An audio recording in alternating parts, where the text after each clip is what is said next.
Salut, la petite astuce du jour, on va voir comment rénover un évier en faïence. On peut changer bien sûr l'évier, c'est tout à fait possible, mais nous on a envie de le garder et surtout de le rénover pour voir ce qu'on peut faire avec un évier qui a quand même bien vécu. Alors on va faire le test aujourd'hui avec le kit de réparation GEB.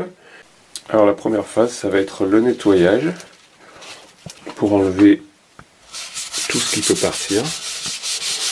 Et surtout pour que l'émail qu'on passera adhère bien sur quelque chose de propre.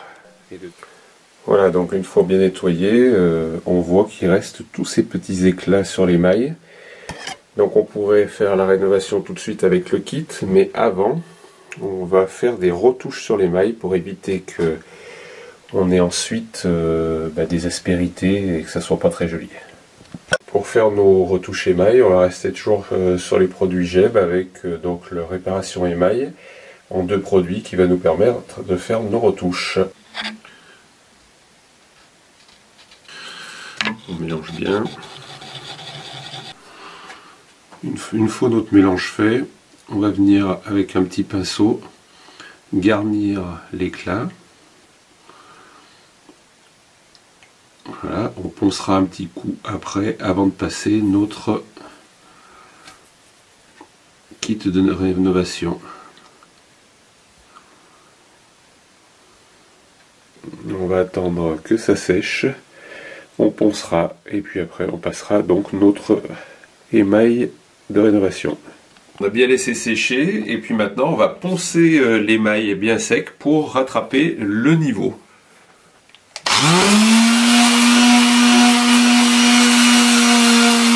Pour info, dans le kit, on va trouver donc un masque et des gants de protection, du scotch de masquage, un petit pinceau et un petit rouleau, la résine et le durcisseur. Et également un petit bac à peindre avec 2 rouleaux.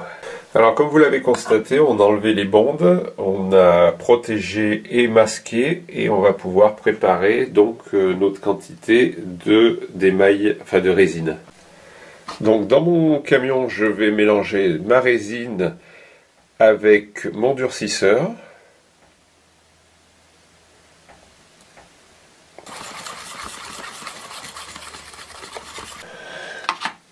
Alors au pinceau, on va commencer par tous nos contours en appliquant une couche généreuse puisque de toute façon après on va repasser avec le manchon pour étaler. On va faire tous les endroits au pinceau où on ne peut pas accéder facilement avec le manchon. Et puis ensuite va venir le travail avec le manchon, donc on va, comme un rouleau à peinture traditionnelle, on va étaler notre peinture correctement en repassant là où on est passé au pinceau pour bien étaler l'émail comme il faut.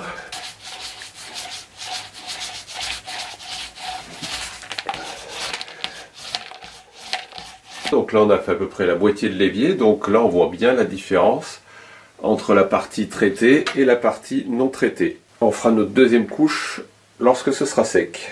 Voilà, je vous cache pas que je suis assez bluffé quand même par le résultat, puisqu'on obtient quand même une rénovation spectaculaire et assez rapidement.